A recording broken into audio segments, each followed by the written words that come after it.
Guys, darurat guys, viralkan video ini. RUU KUHP resmi disahkan. Apa dampaknya untuk kita? Mungkin kamu yang sedang nonton video ini, polisi bebas untuk menangkap kamu, menahan kamu, tanpa konfirmasi tindak pidana. Bahkan polisi bebas untuk menyita semua perangkat elektronik kamu dari handphone, laptop, dan lain sebagainya.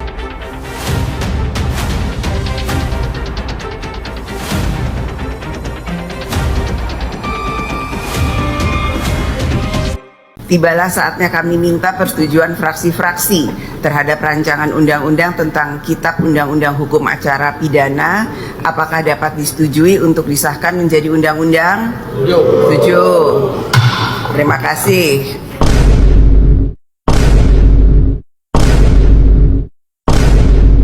Ubur-ubur ikan lele, KUHP baru kita sahkan le. Ya. Kalau kamu pikir RKUHP cuma revisi biasa, kamu salah. Ini sebenarnya bab terbaru dari aturan kolonial yang sudah mengendalikan kita sejak 1941. Sedikit orang sadar, KUHP yang kita pakai hari ini lahir dari masa Hindia Belanda. Dulu namanya HIR, yaitu Heerzeen Inlands Reglement. Aturan yang dibuat bukan untuk keadilan, tapi untuk memudahkan polisi kolonial mengatur, membungkam, dan mengawasi tanpa banyak izin. Dan lucunya, setelah merdeka, aturan itu tidak dihapus. Kita malah merawatnya. Dandan sedikit, ganti judul, tambah pasal. Tapi semangatnya tetap sama. Negara punya kuasa besar, rakyat dapat perlindungan tipis. Sekarang, dengan dalih reformasi, RKUHP datang membawa pemutakhiran. Tapi yang diperbarui justru ruang gerak aparat. Penyadapan tanpa hakim, penggeledahan lebih bebas, tindakan mendahului izin, pengawasan diperkecil dan kewenangan diperbesar. Mirip siapa? Mirip polisi kolonial yang dulu menganggap rakyat sebagai subjek yang harus dikendalikan, bukan dilindungi. Jadi wajar kalau muncul pertanyaan paling gelap, apa sebenarnya tujuan semua ini? Melindungi rakyat? Atau memberi kenyamanan baru yang dulu cuma dimiliki aparat penjajah. Dulu kolonial memakai aturan ini untuk membungkam perlawanan. Sekarang, bayangkan apa yang bisa terjadi jika diterapkan di negara yang masih sering salah tangkap. Aktivis, jurnalis, pembela HAM, atau warga biasa, siapapun bisa kena. RKUHP ini bukan reformasi. Ini adalah pengulangan bab lama dalam sejarah kekuasaan. Ketika negara makin berkuasa, rakyat makin tertindas.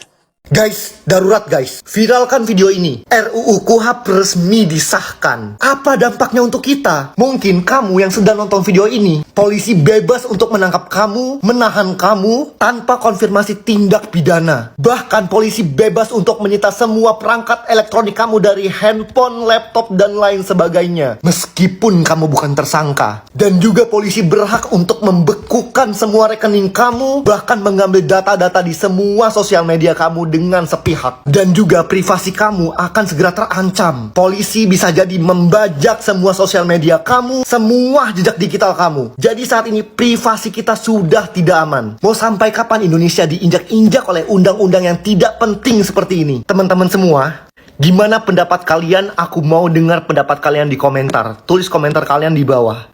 Jadi banyak yang nanya KUHP baru dan KUHP baru ini sebenarnya lebih menguntungkan rakyat atau pejabat gitu ya. Jawabannya sih tidak sesederhana demikian ya.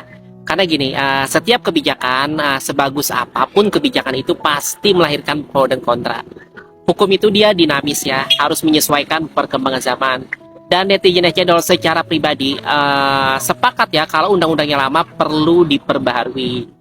Tapi perubahan hukum yang besar selalu punya dua wajah.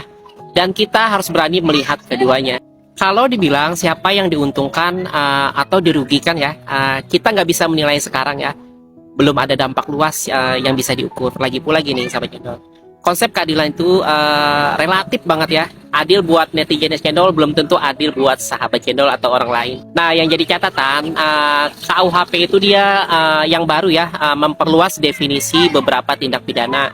Termasuk soal pencemaran nama baik, moralitas, dan penghinaan terhadap lembaga ya. Buat sebagian pejabat mungkin ya ini bisa terasa sebagai perlindungan ya. Tapi bagi masyarakat ini bisa menambah risiko kriminalisasi ya kalau aparatnya tidak hati-hati. Nah di sisi lain KUHP baru yang memberikan modernisasi ya terhadap proses hukum.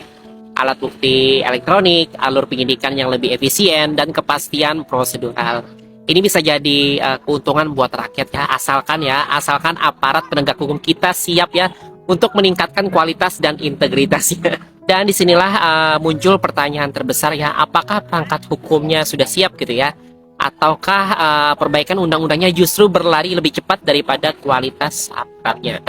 Itulah sebabnya sahabat cendol, netizen cendol selalu bilang ya, jangan cuma fokus pada teks hukumnya, tapi juga pada siapa yang menjalankan hukum tersebut. Karena undang-undang sehebat apapun ya, tetap bisa jadi alat menindas kalau mentalitas penegaknya tidak ikut berubah. Jadi bukan soal menguntungkan rakyat atau menguntungkan pejabat ya, ini soal apakah negara kita siap menjalankan perubahan dengan adil ya, dan apakah kita masyarakat paham hak-hak kita agar tidak mudah dibego-begoin atau dirugikan. Mungkin banyak yang heran ya, kenapa sih DPR terkesan buru-buru dalam mengesahkan RUU KUHP. Tapi kalau kita lihat strukturnya ya, ini sebenarnya masuk akal banget kok. Jadi gini sahabat cendol, KUHP baru kan akan berlaku mulai dari Januari 2026 ya. Kan nggak mungkin tuh pakai KUHP yang lama yang lahir tahun 1981. Dua sistem hukum yang beda zaman itu memang harus disesuaikan. Tapi justru disinilah kita harus hati-hati ya. Karena KUHP dan KUHP baru ini membawa perubahan yang sangat besar dan tidak semuanya menguntungkan masyarakat. Pertama, banyak banget delik baru di KUHP yang baru nanti ya, terutama soal moralitas, pencemaran nama baik, kohabitasi ya, penghinaan terhadap lembaga negara, serta kriminalisasi beberapa bentuk ekspresi publik. Hal-hal yang dulu itu sifatnya abu-abu ya, sekarang punya ancaman pidana yang lebih jelas. Artinya salah langkah sedikit aja bisa masuk ke ranah hukum. Kedua, soal KUHP baru yang memperluas kewenangan aparat penegak hukum. Mulai dari definisi alat bukti elektronik, kewenangan penangkapan dan penyadapan yang lebih diperjelas, hingga mekanisme penuntutan yang lebih efisien. Dalam teori ini sebenarnya dibuat untuk modernisasi hukum ya, tapi di negara kita ya, dengan tingkat penyalahgunaan wewenang yang dilakukan aparat ya, yang sering kita lihat, ruang abu-abunya tetap besar. Ketiga, banyak banget pasal yang memberikan discretion lebih luas kepada penyidik dan jaksa. Ini membuat posisi kita sebagai masyarakat itu makin rentan ya kalau tidak paham hak-haknya. Misalnya hak pendampingan, hak menolak pemeriksaan tanpa dasar ya, hingga hak atas bantuan hukum. Itulah sahabat cendol, kita harus mulai aware ya, tahun 2026 itu bukan sekedar pergantian kitab hukum, tapi perubahan cara negara menilai perilaku kita. Cara negara memproses kita dan cara negara menghukum kita. Intinya percaya boleh tapi jangan buta hukum ya. Karena di era KUHP dan KUHP baru ketidaktahuan bukan cuma merugikan, tapi bisa mengancam kebebasan kita sendiri. Mulai Januari 2026 Indonesia akan resmi memakai KUHP dan KUHP baru. Dan ini bukan perubahan kecil ya. Ini akan mengubah cara negara melihat perbuatan pidana dan bagaimana aparat memperlakukan kita. Pertama soal KUHP baru nih, jadi isinya mengatur apa aja sih yang dianggap kejahatan ya. Jadi beberapa hal yang berubah itu mulai dari adanya pasal moralitas, hubungan di luar nikah seperti kumpul kebo hingga aturan kos-kosan. Kemudian kritik bisa lebih mudah dianggap penghinaan lembaga negara ya. Kemudian aksi demo tanpa izin berpotensi jadi pidana. Tapi ada sisi baik juga ya, hukum adat dan restoratif justice mulai diakui lebih kuat. Kemudian soal KUHP baru, ini lebih sensitif ya, karena mengatur proses hukum terhadap kita. Jadi perubahannya itu secara garis besar mulai dari adanya penyadapan, penggeledahan, dan penyitaan lebih mudah dilakukan aparat. Kemudian kewenangan pra-peradilan menyempit ya, sehingga kontrol terhadap penyidik tidak sekuat sebelumnya. Kemudian KPK ikut mekanisme umum yang membuat penyadapan mereka itu lebih terbatas ya. Dan banyak juga istilah prosedural multitafsir seperti menghambat penyidikan. Jadi sahabat cendol, kesimpulannya KUHP baru memperluas apa yang bisa dipidana, sedangkan KUHP baru memperluas bagaimana aparat bisa bertindak terhadap kita. Dua-duanya berjalan mulai 2026. Jadi sahabat channel, penting banget kita untuk memahami hak-hak kita ya, karena dalam sistem baru ini ketidaktahuan bikin posisi kita jauh lebih lemah. Bukan untuk menakut-nakuti, tapi biar kita lebih siap dan lebih hati-hati saat berurusan dengan hukum.